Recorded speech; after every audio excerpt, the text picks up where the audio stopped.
नमस्कार दोस्तों, एक बार फिर आप सभी का स्वागत है एड्यूटेनमेंट शो पर, जहां आज हम एक बार फिर लेकर आए UP TET, C TET, super TET, UPSI केंद्र एवं राज्य स्तर की सभी परीक्षाओं के लिए महत्वपूर्ण करंट अफेयर्स की सीरीज, जिसमें आज हम लेकर आए हैं 60 प्रश्नों की एक श्रृंखला, जो कि परीक्षा की दृष्टि से बहुत ही ज़्यादा महत्वपूर्ण है। और आप सभी जानते हैं, देखिए करंट अफेयर्स हर एग्जाम में पूछा जाता है और करंट का ही पूछा जाता है, तो इस वीडियो को शुरू से लेकर अंत तक ध्यान से देखिएगा। और इसके बाद जो है हम कल से एक नया ट्रेंड चालू कर रहे हैं कि डेली हम जो है करंट अफेयर की एक वीडियो लेके आएंगे 5 मिनट की, जिसमें जितना मतलब पर डे जो है क्वेश्चन कवर किए जाएंगे। तो अगर आप किसी भी एग्ज़ाम की तैयारी कर रहे हैं तो हमारे चैनल को सब्सक्राइब करके जुड़ जाइए और अपनी तैयारी को चालू कर दीजिए। तो जो आज की हमारी वीडियो है, इसमें हम 1 तारीख से लेकर 9 तारीख तक की जो है करंट अफेयर को शामिल किया गया है। तो वीडियो को ध्यान से देखिए। वीडियो शुरू करने से पहले अगर आप हमारे चैनल पर नए हैं तो हमारे चैनल को सब्सक्राइब करके बेल आइकन दबा दें, जिससे आने वाली वीडियोस का नोटिफिकेशन आपको मिलता रहे। तो आइए हम वीडियो को शुरू करते हैं। पहला प्रश्न हमारा देखिए, ऑनलाइन शतरंज ओलंपियाड 2020 में किसे विजेता घोषित किया गया? देखिए, जो 2020 का ऑनलाइन ओलंपियाड शतरंज हुआ था, उसमें संयुक्त रूप से भारत और रूस को विजेता घोषित किया गया। अगला प्रश्न है, किस हॉलीवुड अभिनेता के निधन के बाद उनके ट्विटर अकाउंट से की गया ट्वीट दुनिया का सबसे ज़्यादा बार लाइक किया जाने वाला पोस्ट बन गया है? तो ये थे, अभी देखिए इनकी कैंसर से मृत्यु हो गई थी। चैडविक बोसमैन हॉलीवुड अभिनेता हैं। तो 43 वर्ष की आयु में इनका निधन हो गया था और बहुत जाने माने जो है कलाकार थे। तो इनका जो अंतिम ट्वीट था वो सबसे ज़्यादा लाइक किए जाने वाली दुनिया की पोस्ट बन गई है और लोगों ने उसे सबसे ज़्यादा बार क्या किया, लाइक किया। किस देश के प्रधानमंत्री ने खराब सेहत के कारण अपने पद से इस्तीफा दे दिया? देखिए, जापान के प्रधानमंत्री शिंजो आबे ने जो है अपने स्वास्थ्य मतलब निजी कारणों के चलते अपने पद से इस्तीफा दे दिया। अभी पिछले हफ्ते की बात है ये। अगला प्रश्न है, ब्रिटिश ड्राइवर लुइस हैमिल्टन ने किस रेस को जीतकर इस सत्र की 5वीं ट्रॉफी अपने नाम की? देखिए, इन्होंने बेल्जियम ग्रांड प्रिक्स को जीता है और ये 5वीं ट्रॉफी है इस सत्र की इन्होंने। अगला है, किस जापानी कंपनी ने आसमान के रास्ते सफ़र करने वाले इलेक्ट्रिक वाहन का सफल ट्रायल करने का दावा किया है? तो देखिए, ये कंपनी है स्काई ड्राइव। स्काई ड्राइव ने दावा किया है कि वो आसमान के रास्ते सफ़र करने वाले इलेक्ट्रिक वाहन का सफल ट्रायल उन्होंने पूरा कर लिया है। अगला प्रश्न, किस राज्य में 500 करोड़ रुपए की लागत से विश्व के सबसे बड़े टॉय म्यूजियम बनाने की घोषणा की है? तो देखिए, गुजरात में ये घोषणा हुई है कि 500 करोड़ का सबसे बड़ा टॉय म्यूजियम बनने जा रहा है। अगला प्रश्न है, सिंगापुर में किस भारतीय मूल के व्यक्ति को नेता प्रतिपक्ष के रूप में चुना गया? देखिए, सिंगापुर में प्रीतम सिंह को जो है नेता प्रतिपक्ष चुना गया है। अगला है, लेबनान में प्रमुख राजनीतिक दलों के समर्थन के बाद किसे प्रधानमंत्री पद के लिए नामित किया गया है? देखिए, मुस्तफा अदीब। अभी आप सभी को पता होगा, लेबनान में एक बम विस्फोट हुआ था, जिसके चलते जो वहाँ की वर्तमान सरकार थी उसने इस्तीफा दे दिया था। उसके बाद जो है मुस्तफा अदीब को अब प्रधानमंत्री पद के लिए नामित किया गया है। अगला प्रश्न, उत्तर प्रदेश सरकार ने 19 अंतर्राष्ट्रीय खिलाड़ियों के घर तक पक्की सड़क बनाने के लिए किस योजना को शुरू करने की घोषणा की है? देखिए, मेजर ध्यानचंद विजय पथ योजना। उत्तर प्रदेश सरकार ने घोषणा की है, जो भी अंतर्राष्ट्रीय खिलाड़ी हैं, मतलब सभी के लिए नहीं, 19 लोगों का उसमें चयन किया है, उनके नाम पर उनके घर से लेके घर तक मतलब पक्की सड़क बनाई जाएगी और उस योजना का नाम है मेजर ध्यानचंद विजय पथ योजना।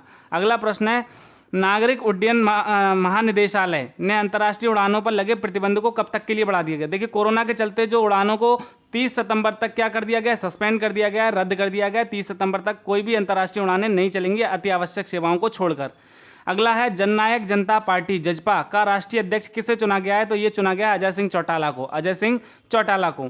रक्षा मंत्रालय ने 2 घरेलू रक्षा कंपनियों से किस रॉकेट लॉन्चर को 2850 करोड़ रुपए में खरीदने के समझौते पर हस्ताक्षर किए हैं? तो देखिए, पिनाक रॉकेट लॉन्चर, क्या नाम है इसका, पिनाक रॉकेट लॉन्चर, कितने में, 2850 करोड़ रुपए में। अगला है, भारत रत्न से सम्मानित किस पूर्व राष्ट्रपति का 84 वर्ष की उम्र में निधन हो गया? देखिए, ये राष्ट्रपति आपके प्रणब मुखर्जी भारत के पूर्व राष्ट्रपति रह चुके हैं और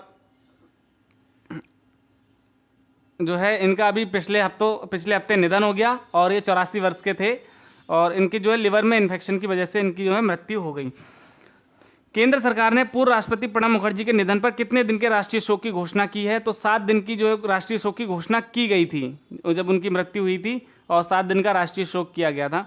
अगला प्रश्न, राष्ट्रीय रामनाथ कोविंद ने कब से राज्यसभा सत्र को शुरू करने की मंजूरी प्रदान की है? तो देखिए, 14 सितंबर से राष्ट्रपति रामनाथ कोविंद ने ये मंजूरी प्रदान की है कि जो राज्यसभा सत्र है उसको प्रारंभ किया जा सकता है। अगला प्रश्न है, केंद्र सरकार ने समूह गा की नौकरियों में कितने नए खेलों को शामिल कर उनको स्पोर्ट्स कोटा के तहत नौकरी देने की घोषणा की है? देखिए, खेल मंत्रालय ने केंद्र सरकार की सिफारिश पे जो है 20 नए खेलों को और शामिल किया है, जिसमें अच्छा प्रदर्शन करने वाले लोगों को स्पोर्ट्स कोटा के तहत नौकरी दी जाएगी। सुप्रीम कोर्ट ने किस मंदिर की मूल स्थिति जीर्णोद्धार को बहाल करने का आदेश दिया है? तो ये है उज्जैन का महाकालेश्वर मंदिर। उज्जैन का महाकालेश्वर मंदिर, इसको जो है इसकी मूल स्थिति बहाल करने का आदेश दिया है माननीय सुप्रीम कोर्ट ने। अगला प्रश्न है 2 सितंबर को विश्व भर में किस दिवस के रूप में मनाया जाता है? देखिए 2 सितंबर जो आपका मनाया जाता है विश्व नारियल दिवस के रूप में, विश्व नारियल दिवस के रूप में। अगला प्रश्न है नए चुनाव आयुक्त के रूप में किसने अपना कार्यभार ग्रहण किया? तो ये देखिए राजीव कुमार ने जो है नए चुनाव आयुक्त के रूप में पदभार ग्रहण किया है और इन्होंने जो है अशोक लवासा जी की जगह ली है। अशोक लवासा जी जो हैं ADB एशियन डेवलपमेंट बैंक, एशियाई विकास बैंक मनीला के उपाध्यक्ष नियुक्त किए गए हैं, तो उन्होंने अपना यहाँ पे जो है इस्तीफा देके वहाँ पे अपना कार्यभार ग्रहण किया, तो उनकी जगह जो है राजीव कुमार जो है नए चुनाव आयुक्त बनाए गए हैं। अगला प्रश्न अगस्त 2020 में GST का कितना संग्रह किया गया? देखिए अगस्त 2020 की बात करें तो 86,449 करोड़ रुपए का GST इकट्ठा हुआ। अगला प्रश्न है 4 एवं 5 सितंबर 2020 को भारत किस देश के साथ इंद्र युद्धाभ्यास में भाग लेगा? देखिए इंद्र जो युद्धाभ्यास है वो होता है रूस के साथ, तो भारत जो है 4 और 5 सितंबर को रूस के साथ इंद्र नामक युद्धाभ्यास करेगा। अगला प्रश्न है संयुक्त राष्ट्र की एजेंसी WIPO की ओर से जारी किस सूची में पहली बार 48वां मतलब शीर्ष 50 में स्थान प्राप्त हुआ है? भारत को पहली बार किस सूची में टॉप 50 में जगह मिली है? कौन सा स्थान है? 48वां। तो ये भाई साहब ये है इनोवेशन रैंकिंग। अगला प्रश्न है हिमाचल प्रदेश सरकार ने वार्षिक परीक्षाओं के लिए कितने प्रतिशत सिलेबस को कम करने का फैसला किया है? तो देखिए हिमाचल प्रदेश सरकार ने जो है 30% सिलेबस, जैसे उत्तर प्रदेश में 30% सिलेबस, CBSE में 30% सिलेबस, ऐसे हिमाचल सरकार ने भी 30% पाठ्यक्रम को कम करने का फैसला लिया है कोरोना के चलते। अगला है रक्षा मंत्री Rajnath Singh Shanghai corporation organisation SCO के सदस्य देशों की बैठक में हिस्सा लेने के लिए किस देश के लिए रवाना हो गए हैं? तो देखिए जो इस बार की बैठक है SCO की वो होनी है रूस मॉस्को में, तो रक्षा मंत्री राजनाथ सिंह वहाँ के लिए चले गए और बैठक में शामिल हो गए। अगला प्रश्न है अभिनेता दिलीप कुमार के भाई का 92 वर्ष की उम्र में कोरोना के कारण निधन हो गया, उनका क्या नाम था? तो देखिए उनका नाम था एहसान खान, और आपको जानकारी होनी चाहिए अभी हाल ही में एक और उनके भाई का देहांत हो गया कोरोना के कारण, तो 2 भाई जो इनके कोरोना की वजह से दिवंगत हो गए और जो है इनका नाम था एहसान खान। अगला प्रश्न है केंद्र सरकार ने भारतीय विमानन कंपनियों को कितने प्रतिशत घरेलू उड़ानों के लिए मंजूरी प्रदान कर दी है? तो देखिए केंद्र सरकार ने जो है 60% घरेलू उड़ानों के लिए मंजूरी प्रदान कर दी है।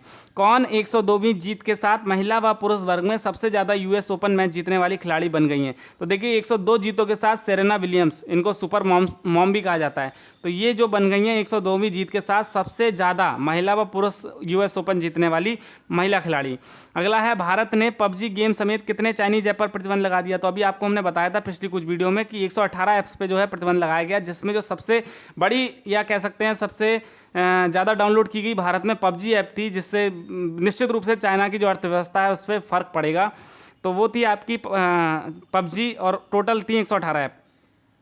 IPL टीम मुंबई इंडियंस के खिलाड़ी लसित मलिंगा ने टूर्नामेंट से अपना नाम वापस ले लिया है। उनके विकल्प के तौर पर टीम ने किस खिलाड़ी को शामिल किया है? तो ये हैं जेम्स पैटिंसन। देखिए अभी जो 19 सितंबर से IPL प्रारंभ होने वाला है, इसमें बहुत सारी 8 टीमें भाग कर रही हैं, लेकिन इसमें बहुत सारे खिलाड़ियों ने अपने नाम वापस ले लिए हैं निजी कारणों के चलते, कोरोना के चलते।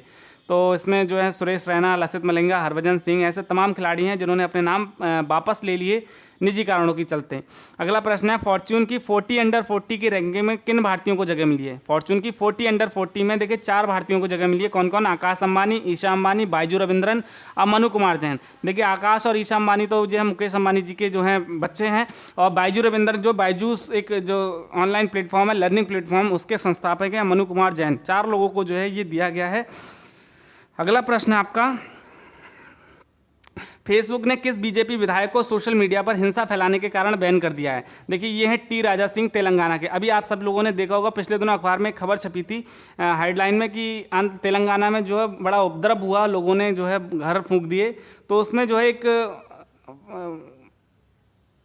ऐसी मीडिया पर एक ऐसी वायरल हो गई थी खबर या फोटो, जिसके चलते जो है वहाँ पे उपद्रव देखने को मिला, जिसके चलते जो है उनको बैन कर दिया गया। वो है टी राजा सिंह तेलंगाना।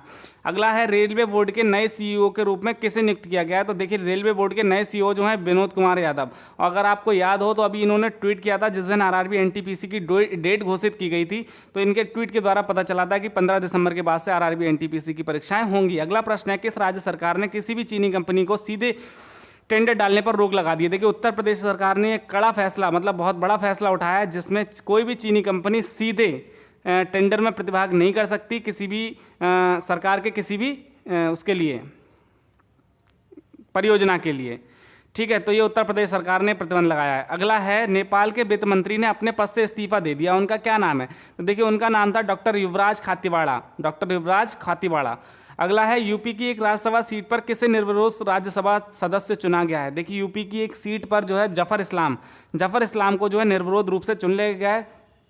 अगला प्रश्न है, 36 किस दिग्गज फुटबॉलर ने अपने क्लब बार्सिलोना के साथ बने रहने की घोषणा की है? तो ये है महान क्रिकेटर लियोनेल मेसी, इन्होंने ये घोषणा की है ये अपने क्लब बार्सिलोना के साथ बने रहेंगे। अगला प्रश्न संख्या 37, वैज्ञानिक एवं औद्योगिक अनुसंधान परिषद ने किस प्रयोगशाला में दुनिया का सबसे बड़ा सौर वृक्ष तैयार किया है? तो ये है दुर्गापुर स्थित प्रयोगशाला, दुर्गापुर स्थित प्रयोगशाला में सबसे बड़ा सौर वृक्ष तैयार किया गया है। अगला प्रश्न, इडनीर मठ के प्रमुख एवं संविधान के रक्षक नाम से प्रसिद्ध केशवानंद भारती का कितने वर्ष की उम्र में निधन हो गया? तो 79 वर्ष की उम्र में उनका निधन हो गया। देखिए केशवानंद भारती को आप सभी जानते होंगे, इनका बहुत से केसों में इनको जो है आप देख सकते हैं साक्ष्य के रूप में इस्तेमाल किया जाता है। इन्होंने जो है ऐसे जो है दिया था, तो इसको ये इडनीर मठ के प्रमुख थे और संविधान के रक्षक नाम से इनको जाना जाता है, केशवानंद भारती। ठीक, 79 वर्ष की उम्र में इनका निधन हो गया। अगला प्रश्न है, प्रथम अंतर्राष्ट्रीय स्वच्छ वायु दिवस कब मनाया जा रहा है? तो देखिए ये मनाया जा रहा है 7 सितंबर को मनाया गया था। कौन सा? प्रथम अंतर्राष्ट्रीय स्वच्छ वायु दिवस। अगला प्रश्न, किस टेनिस खिलाड़ी को महिला अधिकारी को बॉल मारने के कारण यूएस ओपन टूर्नामेंट से बाहर कर दिया गया? तो देखिए ये है नोवाक जोकोविच, अनुशासनहीनता के कारण इनको जो है बाहर कर दिया गया। इन्होंने जो है महिला अधिकारी को बॉल मार दी, जिसके कारण इन्हें टूर्नामेंट से बाहर कर दिया गया, नोवाक जोकोविच।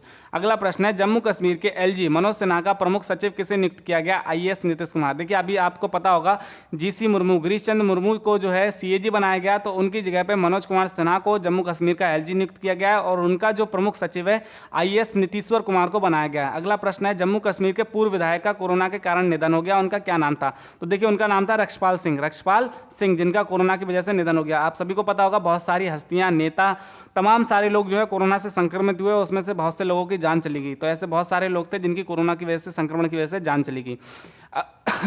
अगला प्रश्न है, भारत हाइपरसोनिक प्रौद्योगिकी निर्देशक यान HSGTV या तैयार करने वाला दुनिया का कौन सा देश बन गया है? तो देखिए चौथा देश बन गया है। चौथा देश, इसमें 3 देश पहले से शामिल है, चाइना, रशिया और यूएसए। 3 देश के बाद चौथा देश भारत बन गया है, जिसके पास सुपरसोनिक प्रौद्योगिकी प्रदर्शक यान खुद का है, मतलब खुद बनाया हुआ है, देश स्वदेश निर्मित है।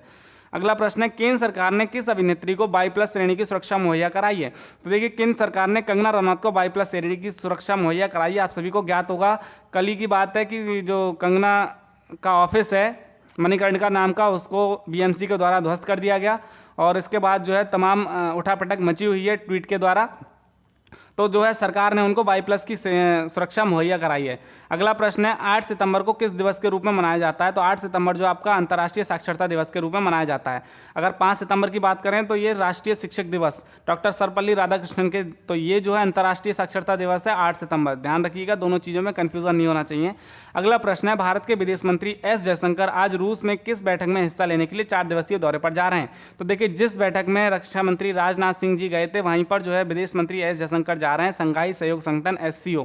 कहाँ जा रहे हैं? रूस, मॉस्को। अगला प्रश्न है, रूस की कौन सी कंपनी भारत के गगनयान अभियान में शामिल हो रहे अंतरिक्ष यात्रियों का सूट तैयार कर रही है? तो देखिए जो अंतरिक्ष में जाने वाले यात्री हैं भारत के, उनके लिए सूट जो तैयार कर रही है रूसी कंपनी है, रूसी अनुसंधान और विकास उद्यम, जिसको हम बोलते हैं वेजदा। अगला है, वोडाफोन और आइडिया कंपनी ने मिलकर कंपनी को क्या नाम रखा है? तो इसका नाम रखा है VI। क्या रखा है? VI, V for Vodafone, I for idea. तो वोडाफोन और आइडिया मिलकर एक हो गए हैं और इसका नाम रखा गया VI। नेक्स्ट क्वेश्चन है आपका, किस तेलुगु फिल्म अभिनेता का दिल का दौरा पड़ने की वजह से 74 वर्ष की उम्र में निधन हो गया? तो देखिए ये हैं आपके जयप्रकाश रेड्डी जी का जो है निधन हो गया, किसकी वजह से? दिल का दौरा पड़ने की वजह से। अगला है, किस देश ने कोरोना के टीकों को आम जनता के लिए जारी कर दिया है? तो रूस। आप सभी को पता होगा स्पुतनिक नाम की वैक्सीन रूस ने अभी बनाई थी हाल ही के दिनों में, जिसको वहाँ के जो राष्ट्रपति हैं उन्होंने दावा किया था कि वो उनकी बेटी को जो है लगाई गई है और वो कारगर है, तो वो अब जो है आम जनता के लिए जारी कर दी गई है रूस, और उस वैक्सीन का नाम है स्पुतनिक।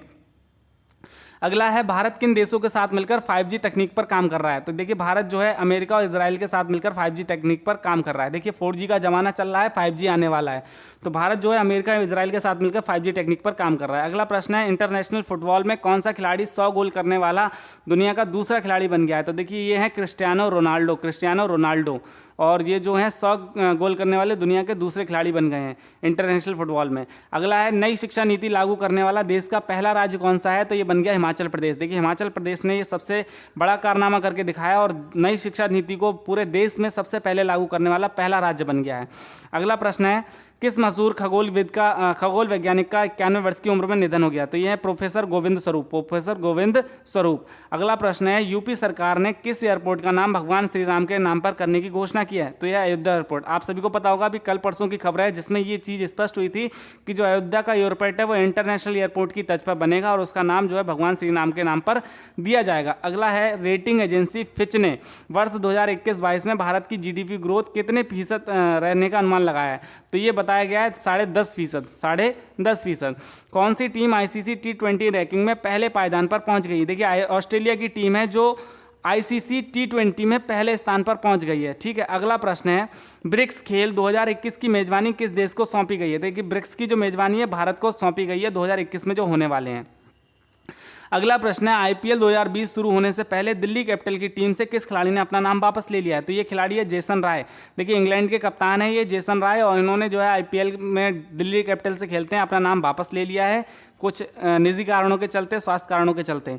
और आज का अंतिम प्रश्न है टिकटॉक कंपनी की CEO ने अपना इस्तीफा दे दिया, उनका नाम क्या है। केविन मायर। देखिए आप सभी को पता होगा भारत ने जो है टिकटॉक बैन कर दी, भारत के साथ तमाम अन्य देशों ने भी टिकटॉक पर बैन लगा दिया जिसके चलते कंपनी जो है बहुत ज़्यादा दबाव और घाटे में चली गई, जिसके चलते उसके CEO केविन मायर ने अपने पद से इस्तीफा दे दिया। तो दोस्तों ये थी आज की हमारी वीडियो, समाप्त होती है। आशा करते हैं आपको वीडियो पसंद आएगी। अगर आपको हमारी वीडियो पसंद आए तो इसे लाइक करें, ज़्यादा से ज़्यादा शेयर करें और हमारे चैनल को सब्सक्राइब करें। तो अब आज से हम जो है नई सीरीज शुरू कर रहे हैं जिसमें हम डेली करंट अफेयर की एक वीडियो लेके आएंगे, तो हमारे चैनल से जुड़े रहिए, अच्छी तैयारी करने के लिए बने रहिए। मिलते हैं अगले वीडियो में नए विषय के साथ, तब तक के लिए नमस्कार। Thank you for watching our video. Thank you very much.